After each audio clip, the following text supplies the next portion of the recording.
पवित्र समय प्रार्थना का सांसारिक बातें छोड़ूंगा और स्वर्गिक पिता के सन्मुख हृदय अपना उन्हें लूंगा। कठिन विपत्ति के समय वही तो एक सहायक है। शैतान के जाल से बचता हूँ जब प्रार्थना करके जाता हूँ।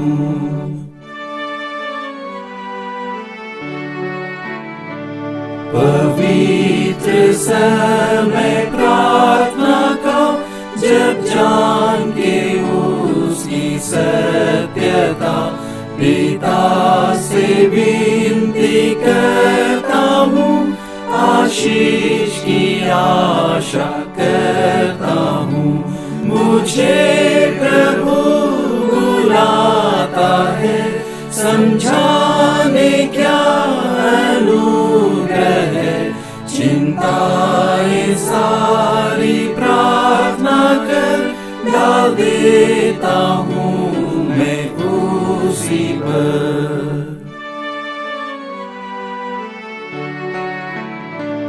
पवित्र समय प्रार्थना का भरोसा उस पर सदा का है मेरा। जब तक कर विश्वास मैं ना जा पाऊँ तेरे पास, इस देह को छोड़ मैं जाऊंगा कि स्वर्ग में मुकुट पाऊंगा। फिर देख के सामने ईश्वर को पाऊंगा प्रार्थना के फल को। आइए हम सब मिलकर विश्वास वचन को बोलेंगे। प्रेरितों का विश्वास। मैं विश्वास करता हूँ सर्वशक्तिमान परमेश्वर पिता पर, जो स्वर्ग और पृथ्वी का सृजनहार है, और उसके एकलौते पुत्र हमारे प्रभु यीशु मसीह पर, जो पवित्र आत्मा से देहधारी होकर मरियम नाम कुंवारी से उत्पन्न हुआ, पेंतुस पिलातुस के राज्य में दुख उठाया, क्रूस पर चढ़ाया गया और गाड़ा गया, तीसरे दिन मृतकों में से जी उठा, स्वर्ग पर चढ़ गया और सर्वशक्तिमान ईश्वर पिता के दाहिने हाथ जा बैठा, जहां से वो जीवितों और मृतकों का न्याय करने के लिए फिर आएगा। मैं विश्वास करता हूँ पवित्र आत्मा पर, प्रचलित पवित्र कलीसिया पर, पवित्र लोगों की संगति, पापों की क्षमा, देह के जी उठने और अनंत जीवन पर। आमीन।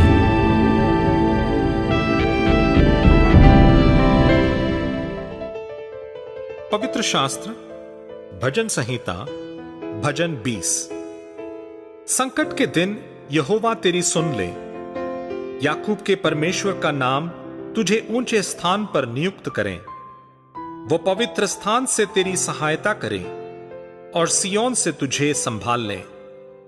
वो तेरे सब अन्न बलियों को स्मरण करें और तेरे होम बलि को ग्रहण करें। वो तेरे मन की इच्छा पूरी करें और तेरी सारी युक्ति को सफल करें।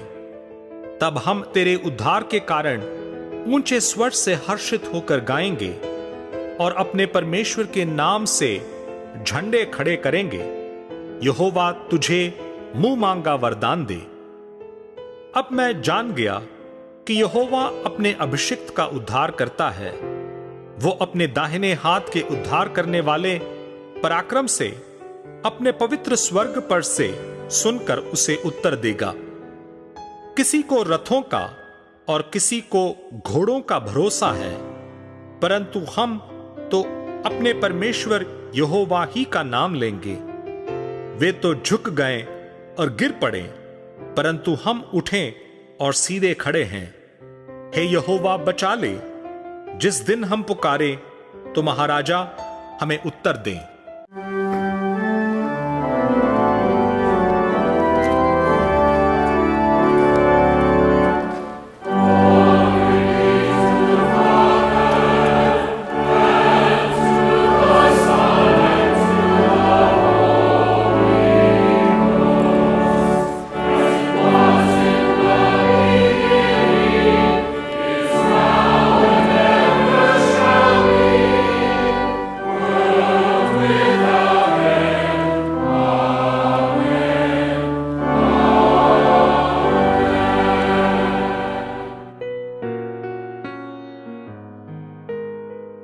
यहोवा तेरे लिए अपने आकाश रूपी उत्तम भंडार को खोलकर तेरी भूमि पर समय पर मेंह बरसाया करेगा और तेरे सारे कामों पर आशीष देगा।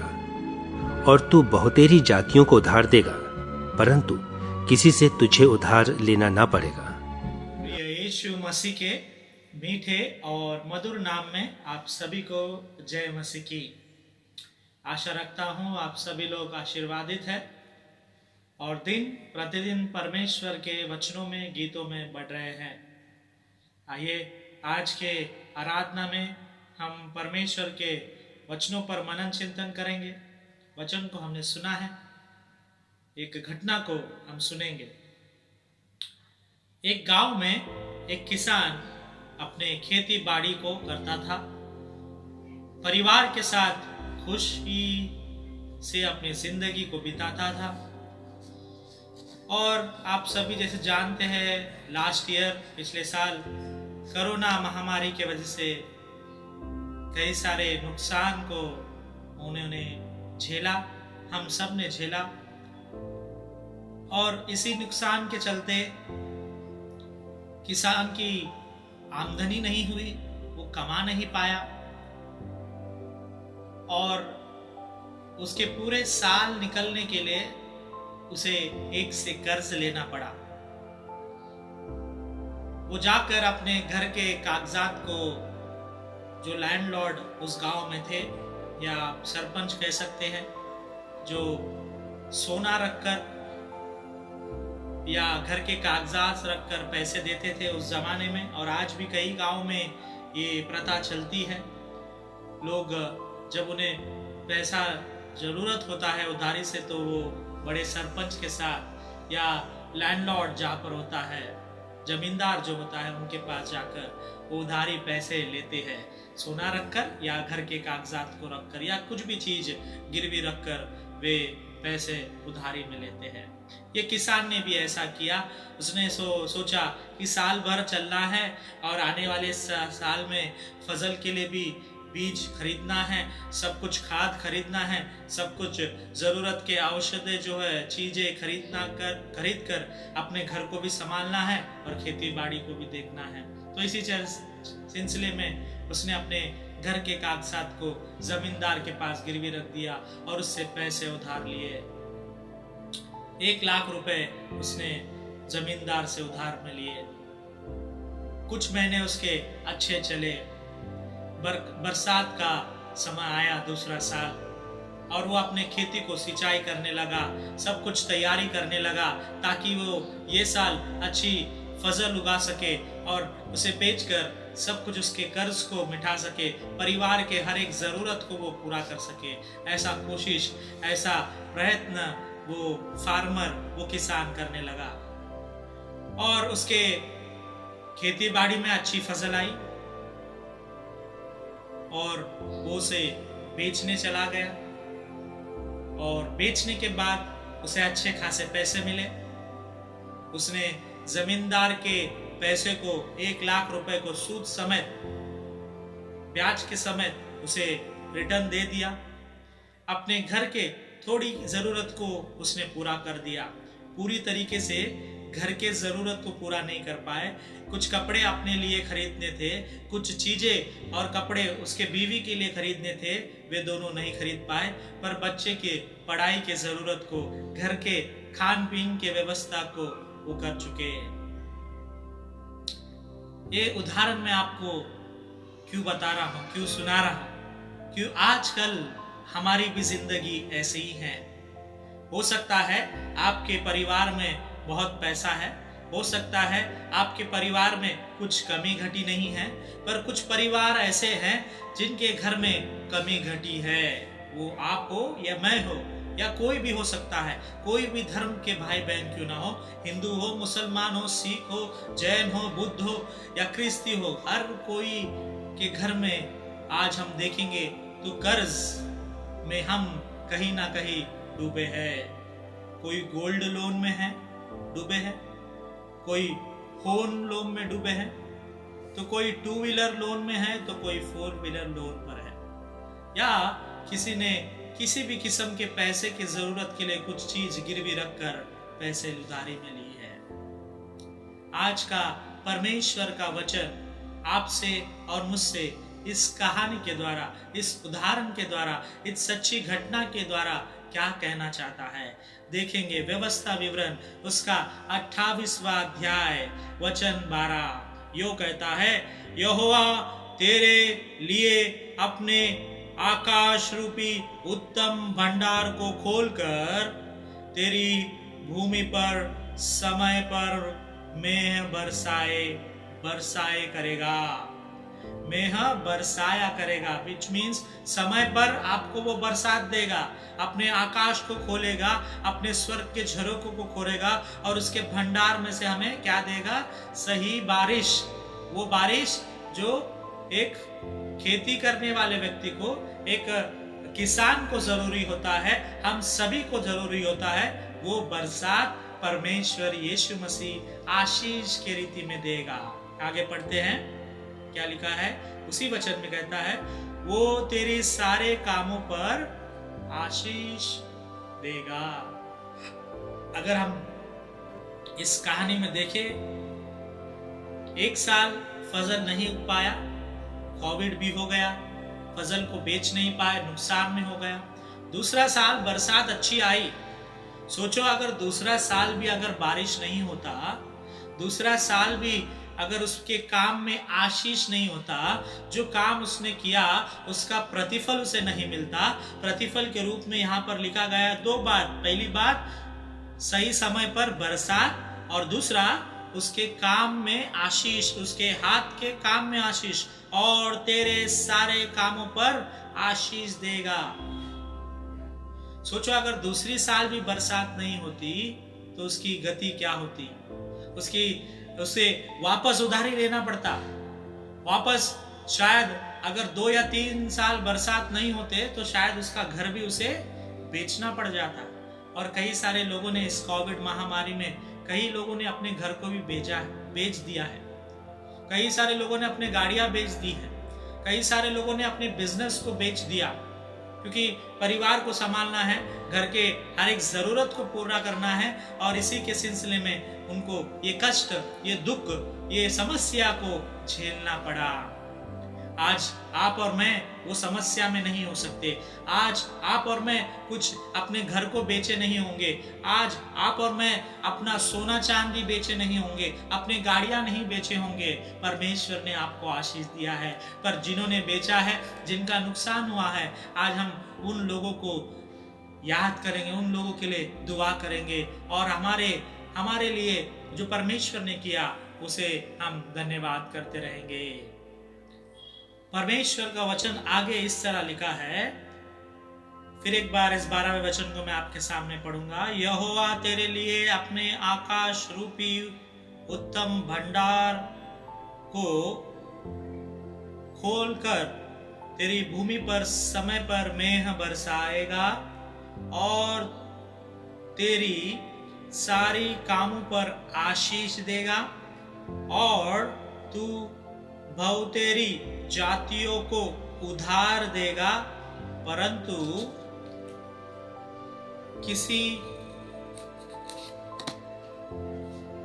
किसी से तू उधार लेना ना पड़ेगा, परंतु किसी से तुझे उधार लेना ना पड़ेगा।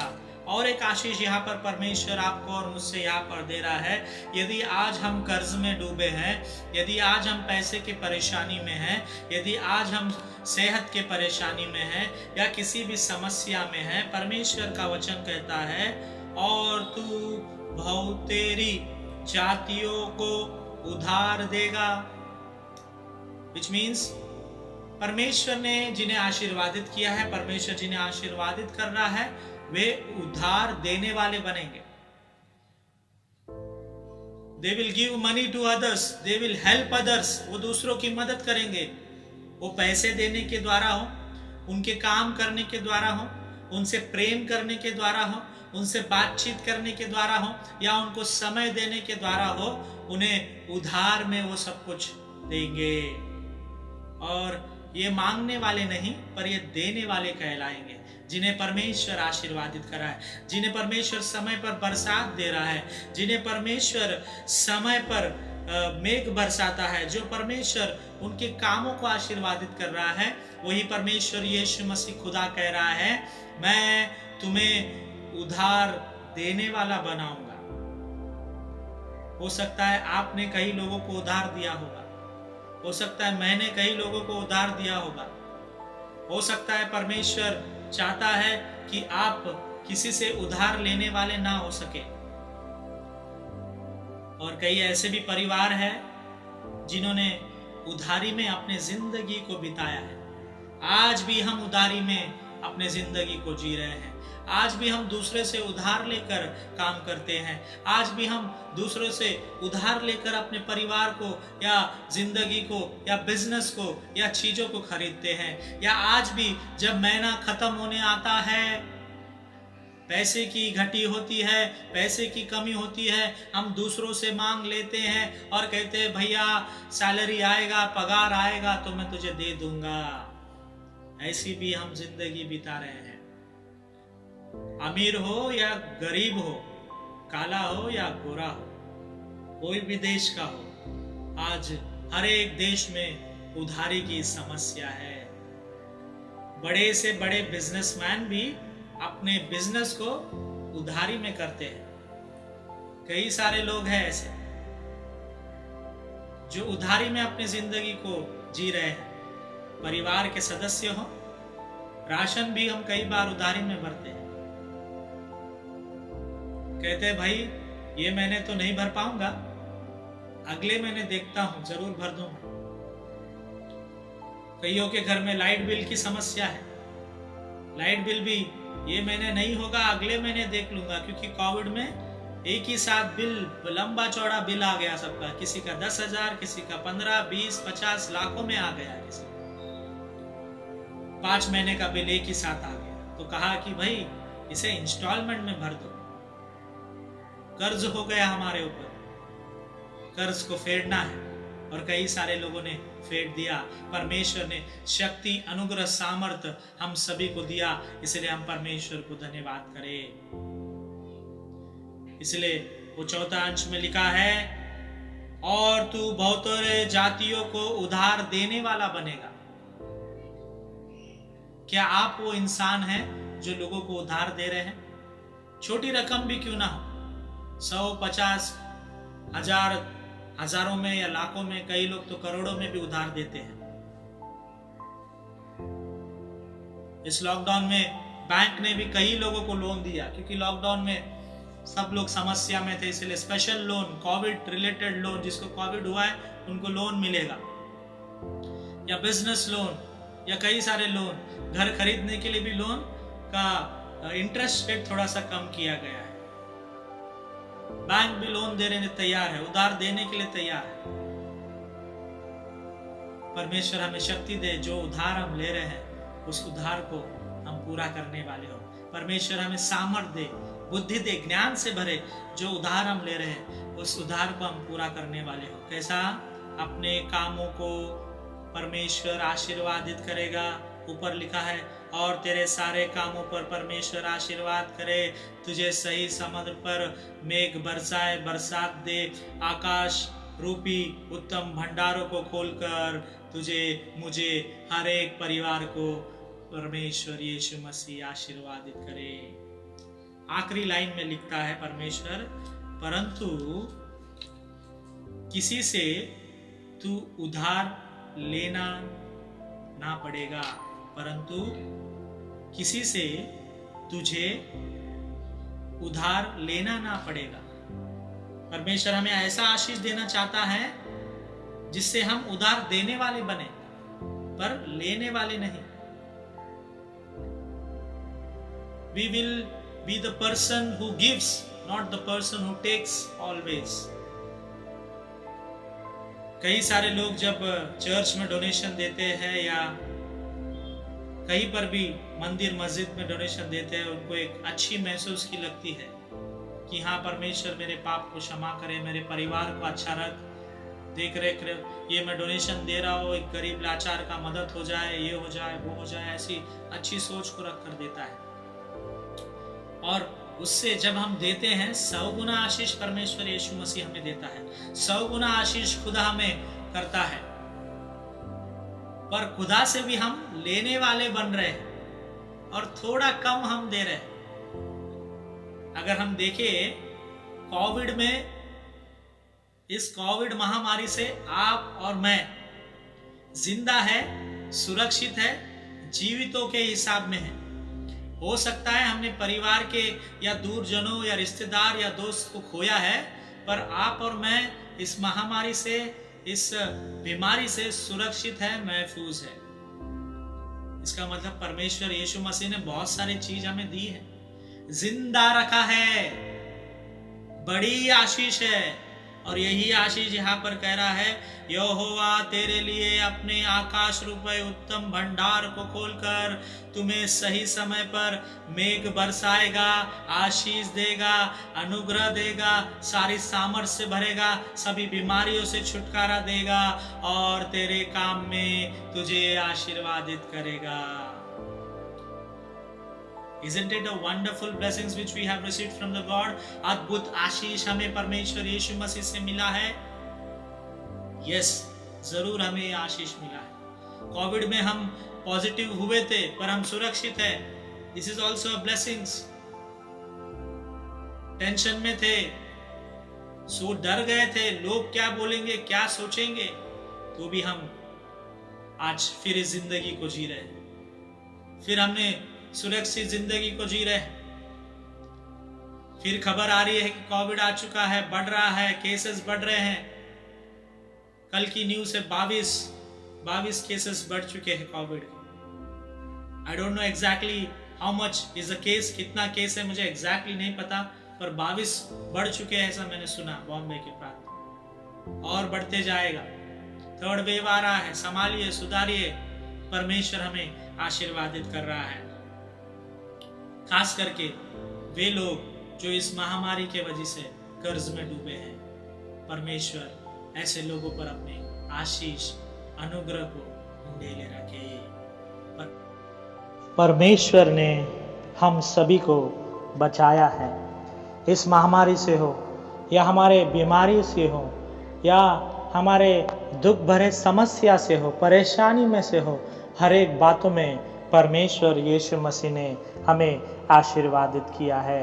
आज हमने व्यवस्था विवरण उसका 28वां अध्याय 12वां वचन से हम ये देखे हैं कि यहोवा तेरे लिए अपने आकाश रूपी उत्तम भंडारों को खोलकर तेरे भूमि पर समय पर मेघ बरसाया करेगा और तेरे सारे कामों पर आशीष देगा और तू बहुतायत जातियों को उधार देने वाला बनेगा, परंतु किसी से तुझे उधार लेना ना पड़ेगा।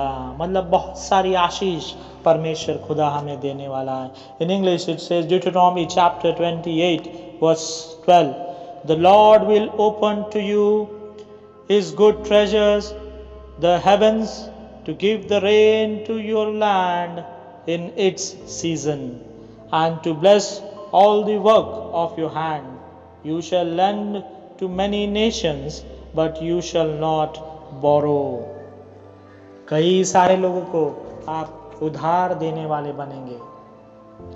यदि आज हम उधार देने वाले नहीं हैं तो आज हम परमेश्वर से प्रार्थना करेंगे कि वो हमें उधार देने वाले जैसे के समान आशीर्वादित करे या उधार देने वाला बनाए उनके आशीष से।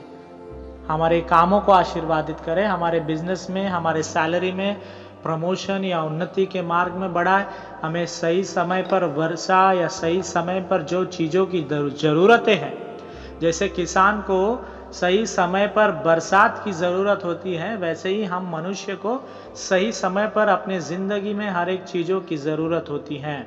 जैसे बच्चा बढ़ता है, उसे स्कूल में दाखिला कराना पड़ता है, कॉलेज में एडमिशन लेना पड़ता है, ये समय के हिसाब से सब कुछ कार्य करते हैं। जब समय हो जाता है उसका नौकरी का, वो नौकरी की तलाश में उसे अच्छी नौकरी मिलना पड़ता है।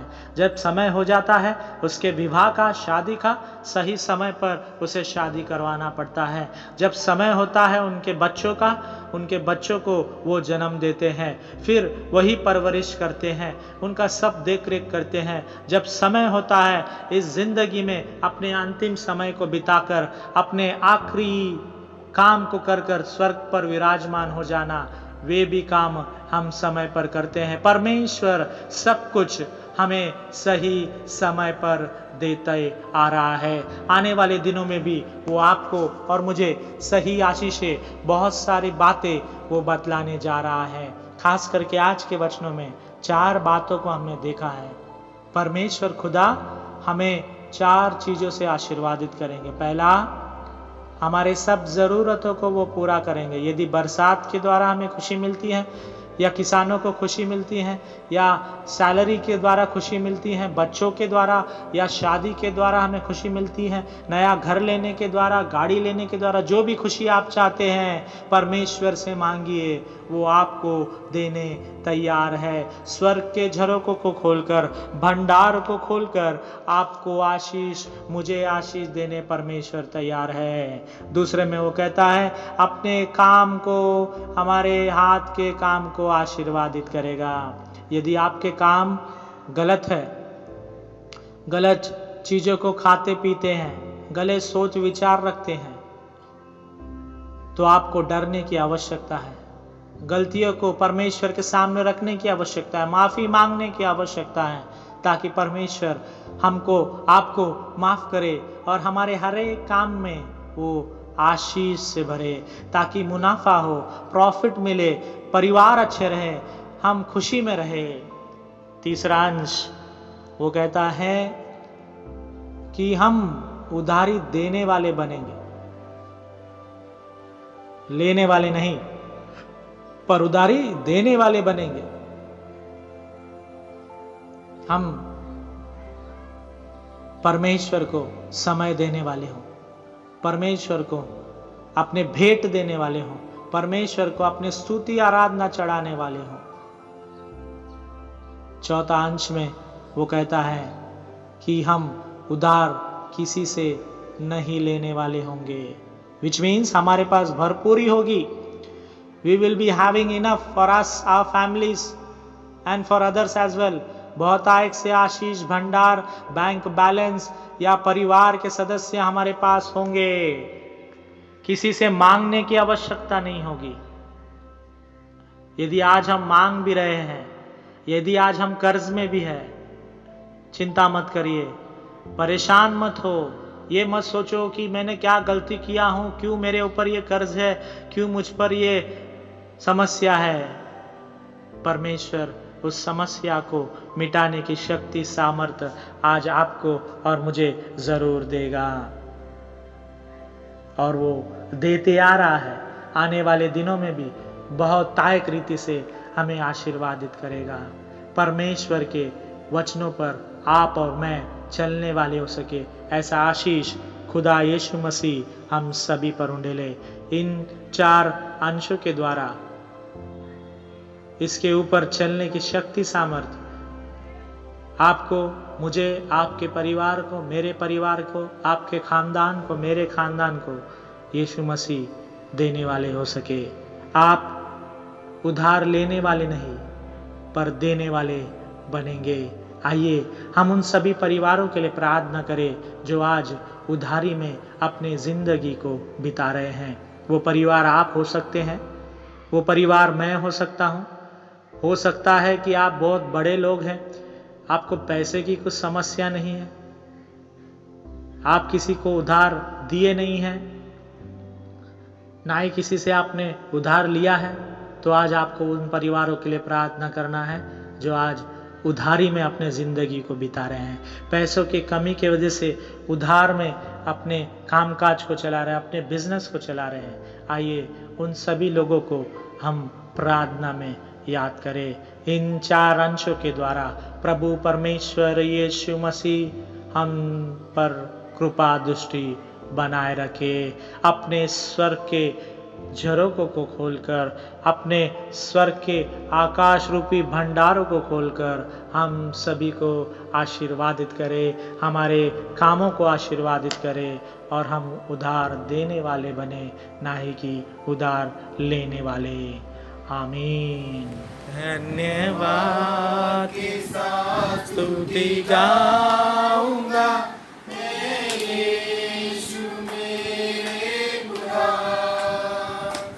उपकार तेरे यीशुआ, कोटि कोटि स्तुति धन्यवाद। धन्यवाद के साथ स्तुति गाऊंगा, यीशु मेरे खुदा। उपकार तेरे यीशुआ, कोटि कोटि योग्यता से भर के दिया है अपनी दया से तूने मुझे। ओ योग्यता से भर के दिया है अपनी दया से तूने मुझे। मांगने से ज्यादा मिला मुझे,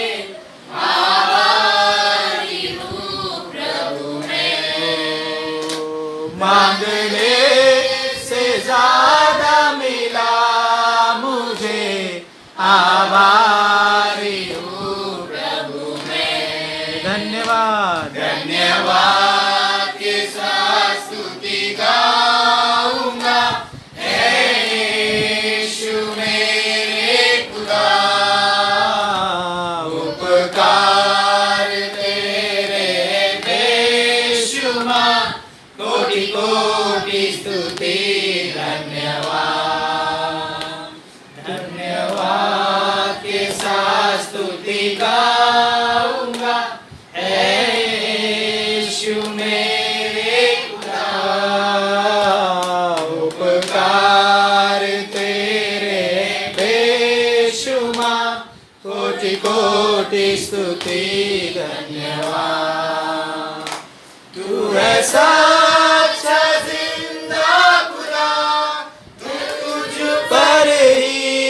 भरोसा मेरा, तू ऐसा अच्छा जिंदा खुदा है, तुझ पर ही भरोसा मेरा।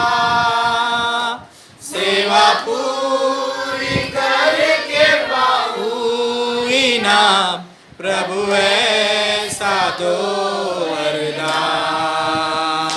सेवा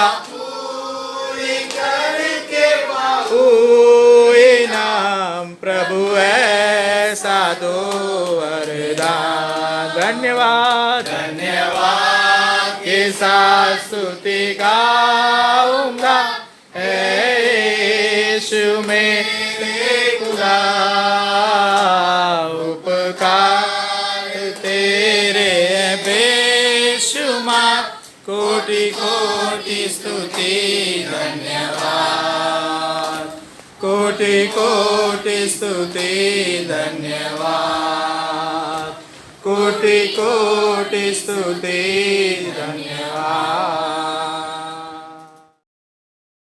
आइए हम अपने सर को झुकाएं और दुआ करें। यह अंतिम प्रार्थना होगी। जिसके पश्चात हम प्रभु की प्रार्थना को बोलेंगे और आशीष वचन को ग्रहण करेंगे। Let us look to God in prayer.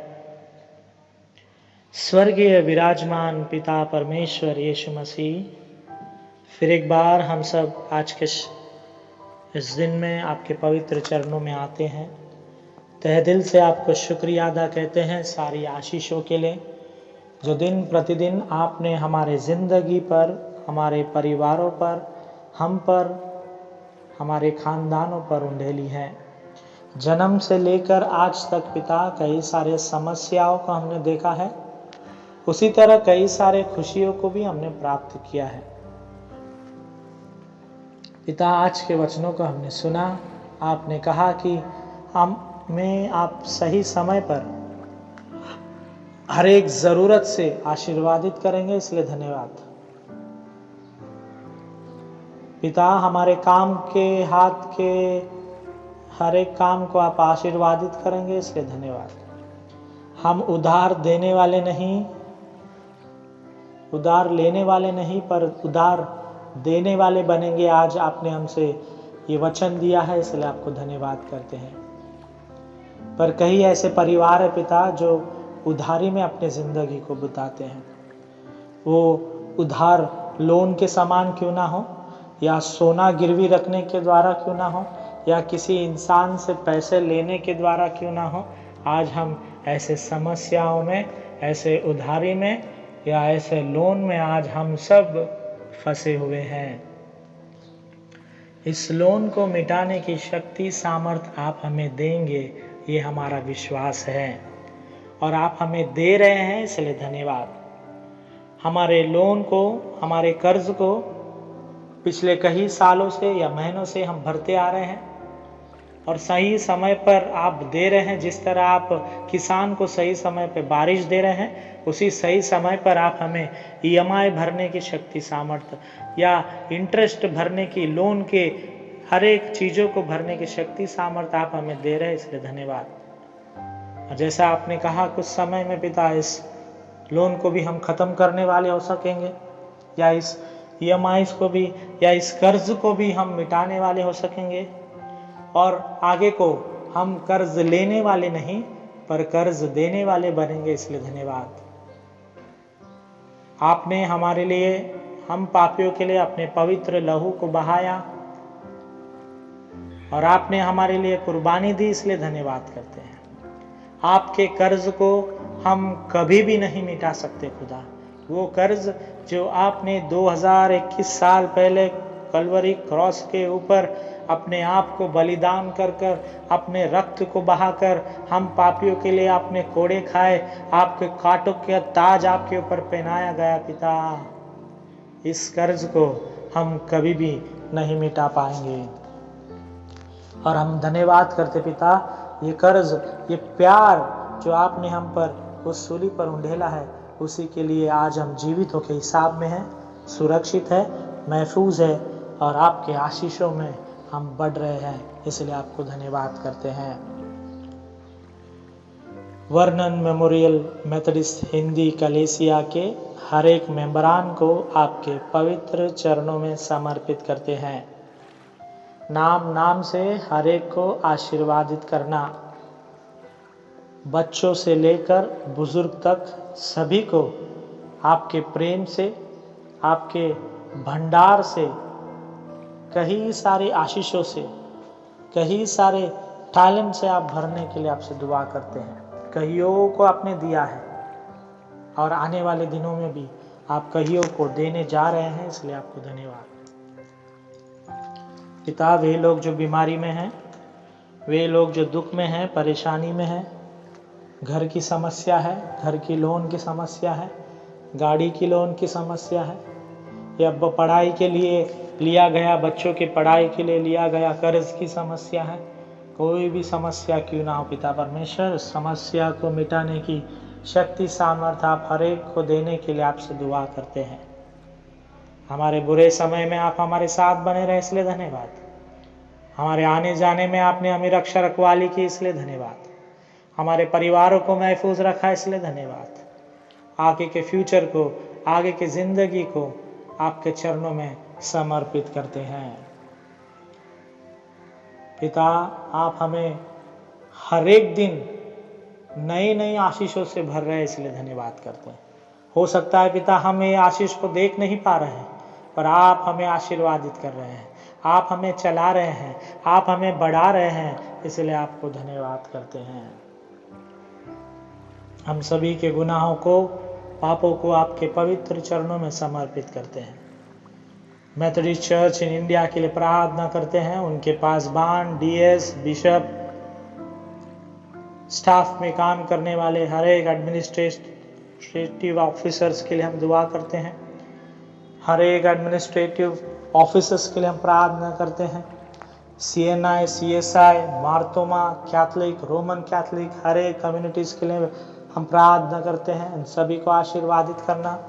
विभिन्न धर्म पर विश्वास रखने वाले हमारे भाई बहन जो है पिता, हिंदू हो, सिख हो, इस्लाम हो, जैन हो, बुद्ध हो पिता, कोई भी क्यों ना हो, उन सभी के कर्ज को मिटाने की शक्ति सामर्थ्य आप उन्हें देने के लिए आपसे दुआ करते हैं।